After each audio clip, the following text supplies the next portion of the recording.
One of the biggest unanswered questions surrounding Bitcoin is who is Satoshi Nakamoto? Who is Satoshi Nakamoto? Who is Satoshi Nakamoto? Who is Satoshi Nakamoto, the creator of Bitcoin? I've gathered all the clues to piece together who Satoshi Nakamoto really was. We've uncovered surprising details that will blow your mind. Everyone talks about the suspects, but no one really dives into what we actually know. The identity of Satoshi is one of the biggest mysteries of our age. A mystery so fascinating and intriguing, like the hunt for a secret treasure. It's something that will keep us most likely on our toes forever, much like age-old questions of whether we truly are alone in the universe or where the lost city of Atlantis lies hidden. Many people have been speculated to be Satoshi, and now HBO has stirred up the silence with their documentary Money Electric: The Bitcoin Mystery. You see, every couple of years someone takes a stab at identifying the real Satoshi. It sparks major interest, but then disappears again into nothingness because in the end, they still don't solve the mystery. And the same goes for the HBO. I've probably spent 40 to 50 hours looking at who Satoshi is and all of my major suspects. In this series, I will present all my findings to you and we'll take a look at the bigger picture. Who is Satoshi and how does he connect to the other people who are considered to be Satoshi? And while we won't uncover the mystery, we will give you the ultimate collection of clues to Satoshi's identity, pros and cons for each suspect, and why this mystery exists in the first place. But before we start looking at our Satoshi candidates, we need to talk about Satoshi Nakamoto himself. And this is important because throughout this series, we'll always come back to these clues and his profile to compare him with our key players.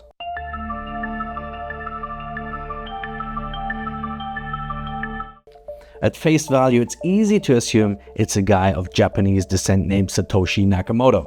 Well, not quite. That's not me. I never communicated with Bitcoins. Okay. Newsweek got that wrong in 2014 when they wrongly assumed Dorian Satoshi Nakamoto was the guy we were all looking for and turned his life into a nightmare. But come on, folks, that's way too easy. Satoshi was from the very beginning a mysterious character. On the 18th of August 2008, he appears out of nowhere and registers the domain bitcoin.org. For about a year and a half, he had quietly been working on a project that would reshape the future of finance, Bitcoin. Now was the time for him to go public and spread the word. He was working on a white paper that explained the purpose, the technology, and the theory behind Bitcoin. On the 1st of November 2008, he distributed the white paper to the cryptography mailing list. And while there were some critical voices, he also sparked the interest of a few people, enough to get it rolling and recruit some people to work on his cause. On the 9th of January 2009, the first version of Bitcoin was released, and for the next 2 years, Satoshi continued to work on it while growing and engaging with the community. That was until December of 2010, when Satoshi began to disappear. He had already some quiet periods, but on the 12th of September, Satoshi would post his last message on the Bitcoin Talk forum. And that was just a few days after Bitcoin received a lot of public attention. To mitigate the damage, WikiLeaks moved its servers to Amazon, but Amazon shut them down. PayPal, Visa, and MasterCard soon followed. Citing violations of their terms of service, these companies stopped allowing users to make donations to WikiLeaks. Back then, WikiLeaks was facing issues with traditional payment providers. For those of you who don't know, WikiLeaks is a non-profit organization that publishes classified, censored, or otherwise restricted documents and information from anonymous sources, focusing on transparency and exposing government and corporate misconduct. And it's something payment providers and companies didn't want to be necessarily associated with, leading to government pressure. Some people on the Bitcoin Talk forum, though, were keen to support WikiLeaks, but Satoshi was not so much on board with this idea and stated, "The project needs to grow gradually so the software can be strengthened along the way. I make this appeal to WikiLeaks not to try to use Bitcoin.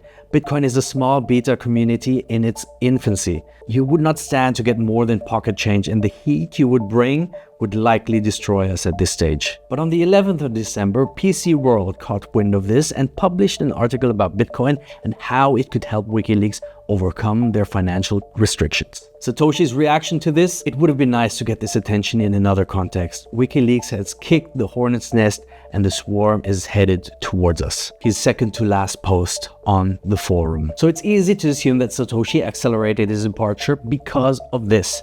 Over the following weeks and months, Satoshi continued to communicate, but only via email with a few selected people. But on April 23, 2011, he would also send his last email stating he had moved on to other things. After that, silence. The community continued the work he started, but without him. This was a very condensed version and crash course of Satoshi's 3 years of main existence between 2008 and 2011. And during this time, he only communicated via email or forum posts. He went above and beyond to protect his anonymity and used tools that made it even harder to trace him, like remailers to obfuscate the origin of emails, PGP encryption to secure communications, and the Tor browser to anonymize his internet activity. Additionally, he never gave away personal information.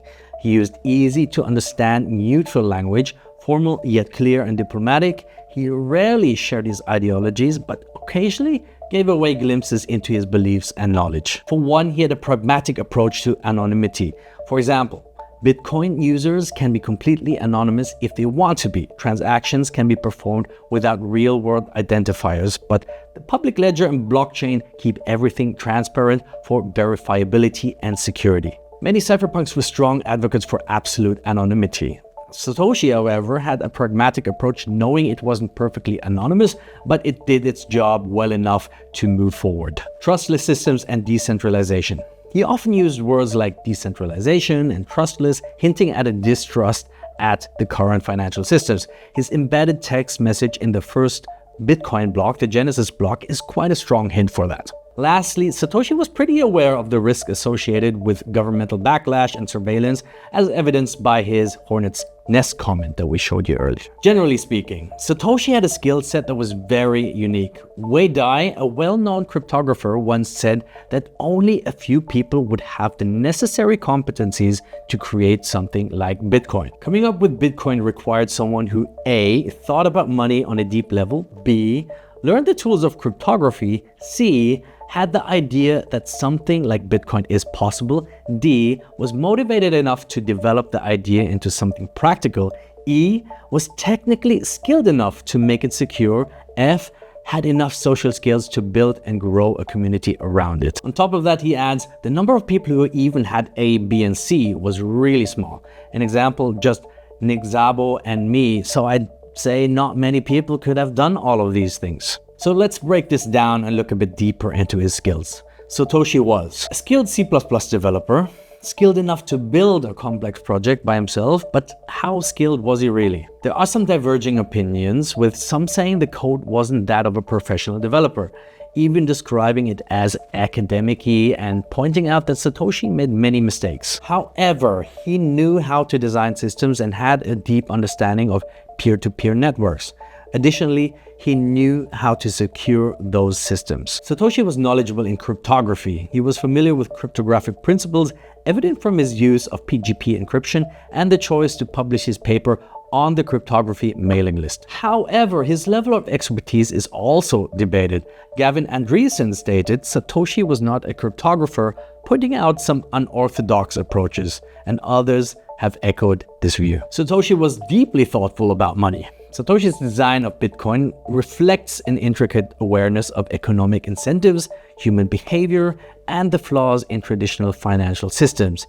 He foresaw how Bitcoin could develop, even into the far future. He knew game theory, a mathematical framework used to analyze situations where players, like individuals, companies, or countries, etc., make decisions that impact each other. This was deeply integrated into Bitcoin's concept, with incentives to secure the network and reward honest behavior. He was capable of building a community. Satoshi knew how crucial it was to get the ball rolling and build a community if Bitcoin was to succeed. He engaged with mailing lists and forums, recruited other developers, and made Bitcoin open source. What else do we know? There are some giveaways in his linguistic habits. Double spacing after periods. This points to Satoshi's age, suggesting he learned typing on a typewriter.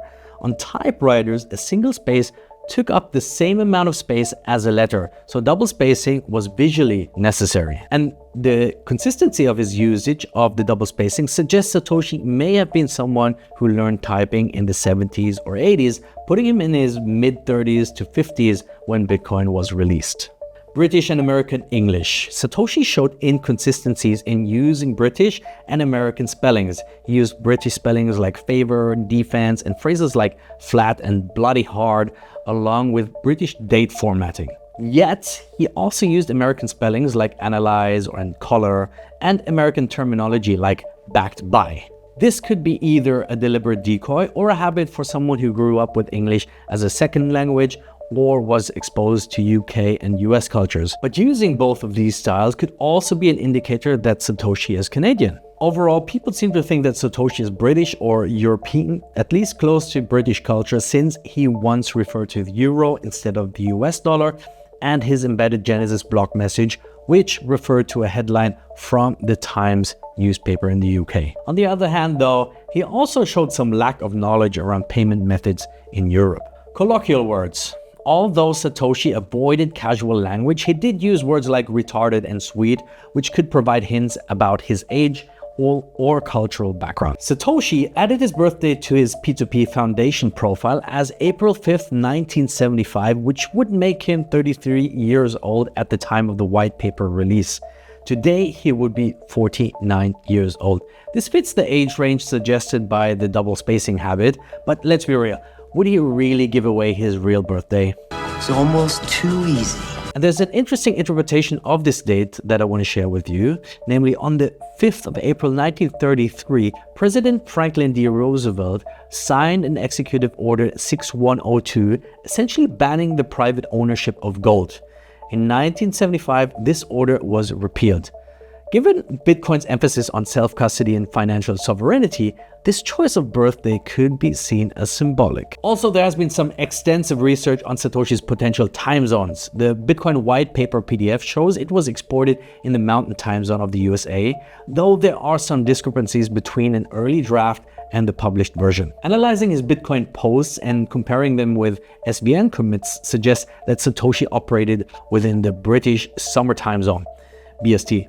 If that were true though, it would imply he worked late afternoon until early morning, which rules out a location like Japan or the Asian hemisphere, unless he had really unusual sleep schedules. Additionally, there was no activity from March until the end of May, followed by consistent activity during the summer of 2010.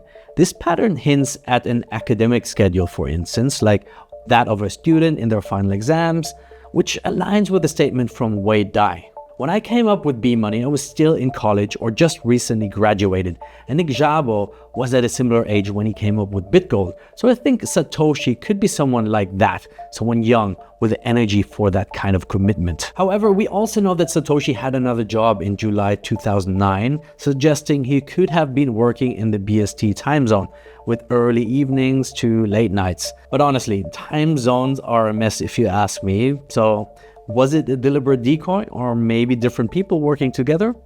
We don't know. What do you think? But why did Satoshi go to such lengths to stay hidden?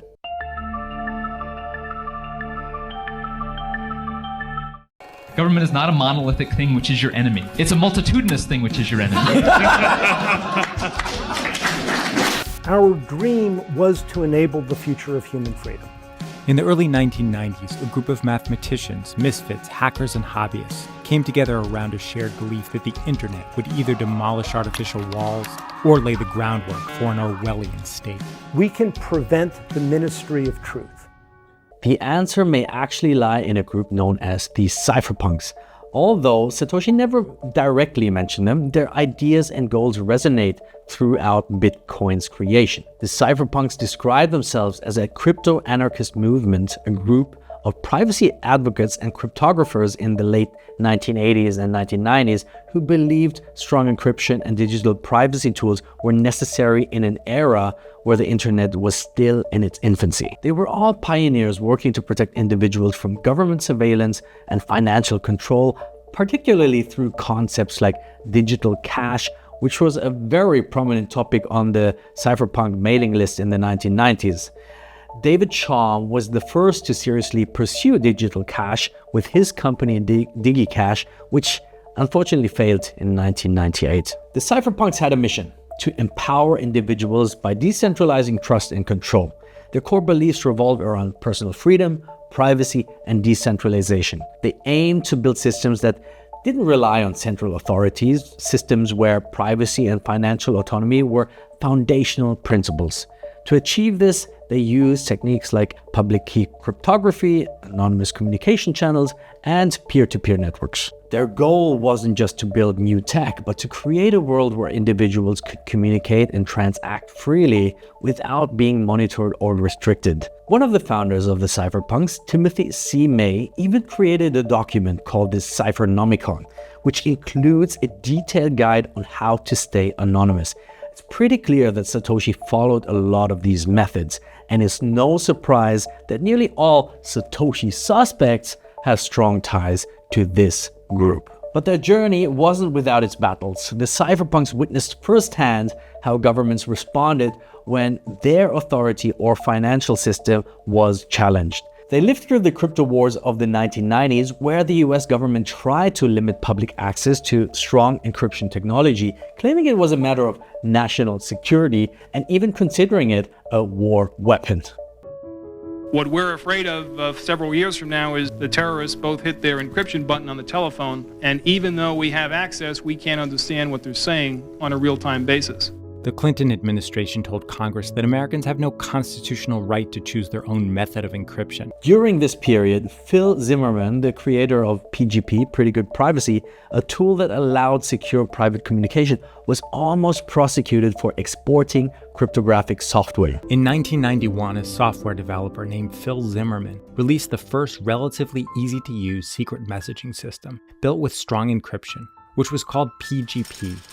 Somehow it got overseas. Now that it's over there, people are using it, and I'm delighted to hear good stories about how it's used in places where there are oppressive governments. So the US Justice Department launched a 3-year criminal investigation of Zimmermann on the grounds that by making his software accessible outside the country, he could be guilty of exporting weapons under the Arms Control Act.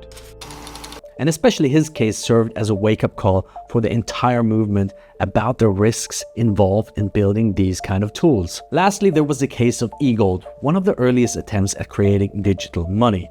The project aimed at creating a digital gold-backed currency outside traditional banking.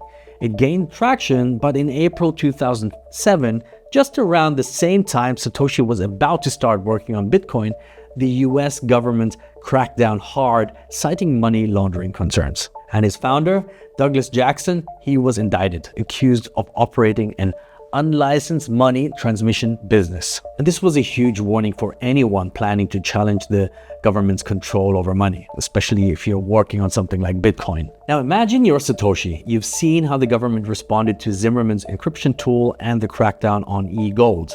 You've absorbed the lessons of the cypherpunks who came before you, or perhaps you've even been part of them for years now. Now you're about to launch Bitcoin, a project that challenges the very foundation of the financial system, the US dollar, and offers a decentralized alternative to it. The risks are gigantic, so of course you'd want to stay hidden. Going anonymous was the only way to protect himself from legal and political backlash, and given the stakes, the risks, and the history, it's pretty clear why disappearing wasn't just a choice, it was a necessity.